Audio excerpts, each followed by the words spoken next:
bricks through the window, lies, manipulations, and a refusal to have a conversation. They stop Ben Shapiro from going to events and speaking. They stop Ann Coulter from doing it. They spray painted a death threat to liberals when Milo Yiannopoulos tried to speak at an event. Where are the conservatives burning down universities? Not happening. So at a certain point, there is a group of people saying, you know what, we don't want what they're doing, we don't want violence, we don't want retaliation, but you don't matter to us anymore at all.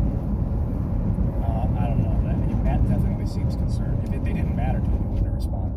So, Matt doesn't talk about this very often, but I am sure that his entire family, all 6 of his children, 2 of them unborn, and his poor wife are undoubtedly under constant threat from these absolute soulless monsters. These are people who will stop at nothing. They will come to your house and break your windows. They will insult you. If you go to try to defend yourself, they will get you arrested. They will call the cops on you. They will use the state against you. They arrested something like 11 old pro-life protesters just for the crime of being at a pro-life protest. They will use everything in the books. Their game is power. They talk about it all the time because it's what they're going for. And they accuse the right of wanting it because it's what they want more than anything else. When they have power, they will not give you anything back. They don't care about your freedom of speech. And all he did was insult them. Right. There was a riot on January 20th, 2017, where, I mean, you were there, right, Luke? We were both. Yeah, that's right. I got arrested. You got away. Yep.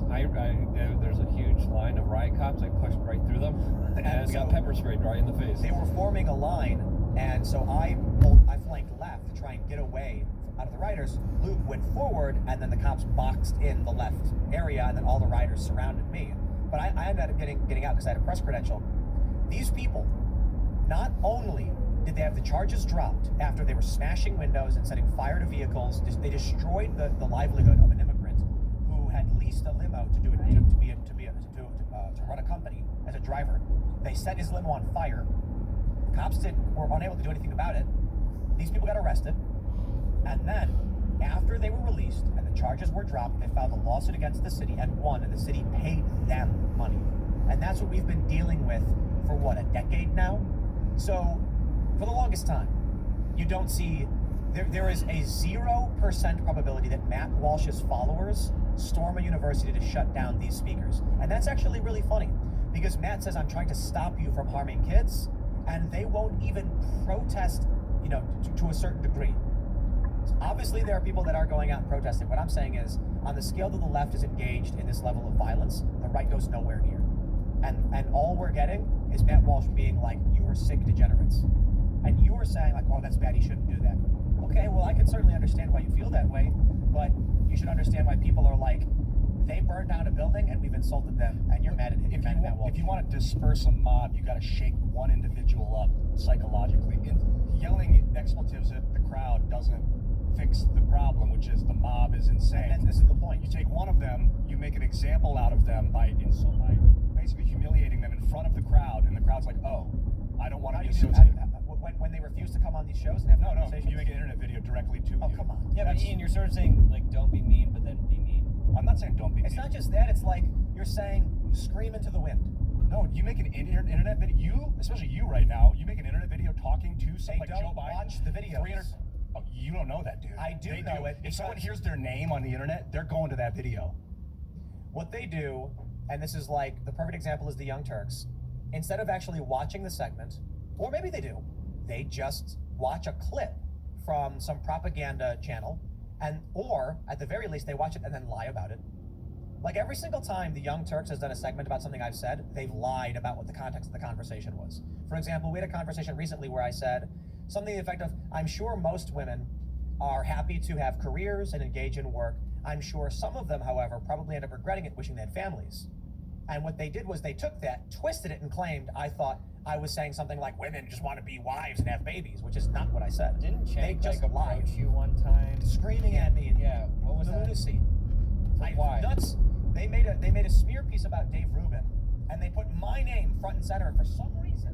And I saw Jank at Politica, and I was like, hey man, how's it going? I was trying to get in touch with you. I've been messaging you, you didn't respond.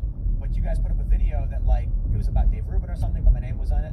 So I was just hoping I could ask you like just in the future not to do that. And then he just started screaming, "You're a Trump supporter!" And this was in like 2017 or something.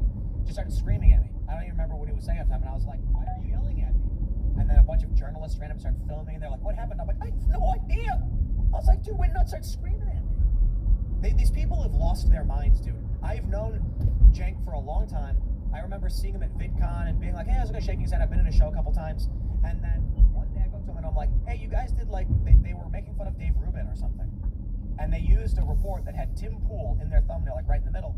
And I messaged Cenk, I was like, hey man, I was like, you made a video and it's got my name on it, but it's about Dave Rubin. I'm just, he ignored me. I messaged Anna, who I also have known for a long time, and they ignored me. And then now they just make weird smear pieces. Like, there's no point in trying to have a conversation with people who will never come and have a conversation. Well, I think there's a point in trying. And eventually, you can get through it. Just because you guys are talking, like right now what's happening is you're talking past each other. You talk about them. They talk about you. Message them politely. But I'm talking about internet video communicate. There used to be video responses on YouTube. The whole point was you make a video to someone, then they answer you back and talk to you. There's communication. People get to listen and watch. Then they start to mimic the behavior. Yeah, why do you think YouTube removed video responses? Because Google bought it and they don't understand social networking.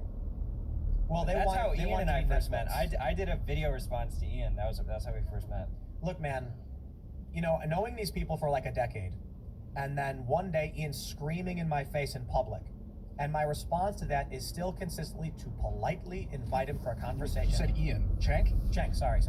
I wouldn't do that to you, baby. Unless you're like far away and I need you to hear me. That'll be in 5 years. Knowing this guy for as long as I have, having polite conversations, appearing on his show on more than one occasion, then one day, abruptly and for no reason, he starts screaming in my face in public. I made a video about it. I'm like, I have no idea what happened.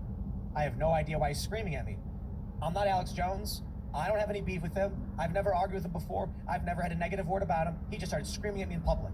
Cameras everywhere, they're filming it, and I'm like, what's happening? I was like, why are you yelling at me? And then, even after that, I still politely say, we'd love to have you on the show at any time. We'll cover all costs. That's a great position. But they will never do it. Never. Because they are not genuine people. This is why when Matt Walsh says, you are degenerate morons, people are cheering for it. Because for too long, we have tried to politely just be like, can we please talk and resolve this? And they say, no, we're going to burn your city down. We're going to beat your elderly. We're going to try and kill Kyle Rittenhouse. You're talking about a lot of different people, though. I'm talking about all of these people aligned with this movement, this cult, this ideology, for whatever reason, and there's various subcultures within it. But for some reason, all of them refuse to have a conversation. A small handful will have a conversation. Jimmy Dore, who's basically an outright socialist, is called far right. It's nonsensical cult meaninglessness. I wonder if he's changed because he actually spat in Alex's face on one interview, and then we were there. Have they resolved that? That was absurd. And he was there with Cenk. Oh, that was the same event. So yes, yeah. The Young Turks were doing this sit down at, was it the RNC, right? The RNC in Cleveland. And Alex came up laughing and talking to them while they were doing their thing, and they got mad. Jimmy spit on Alex. We were standing right there. Yeah. It was crazy. You're like, what the hell is going on here? So look, I can understand. But now Jimmy actually supports free speech, which is great. Well, he's always supported free speech. Yeah, but like having that a personal, seems like obscene behavior. Sure. Look, I think what Jimmy did in that context was wrong. But I think there's a difference between someone coming and interrupting your live shot so you're having a personal beef with them and whether or not you support free speech. Like, I don't think it's inherently free speech that someone walks up to you during your show and starts trying to interrupt it. You know what I mean? That's a different question. But sure, Jimmy should not have got baited and spat him or whatever. I think Jimmy has consistently called out the establishment, the Democrats, and what he encounters is all of a sudden people are blindly marching in lockstep behind them. And he's like, since when? Since when have we supported this machine, this corporate Democrat machine? And they're like, you're right wing. And he's like, what? I did see a segment of Anna and Cenk, pushing back against the defund the police. So it's not all one group. No. This is funny though. You're right. They recently, and I gave them credit for it, came out saying defund the police is stupid, but they very heavily supported it. So yeah, there were tweets. I saw certain tweets. Right, a bunch of tweets came out, and so people were like, they supported this. Now look, change your mind. Exactly, and that's why I'm like, that good on them. But the issue is, it's politically expedient. Defund the police has become unpopular. They are following the polls. That's it. If anything, I have all the reason in the world to just keep doubling down and being like, Trump's the best. Instead, I'm like, I don't know, man. I think Ron DeSantis maybe. Dude, and then why is Trump saying death penalty for drug dealers? Right. That is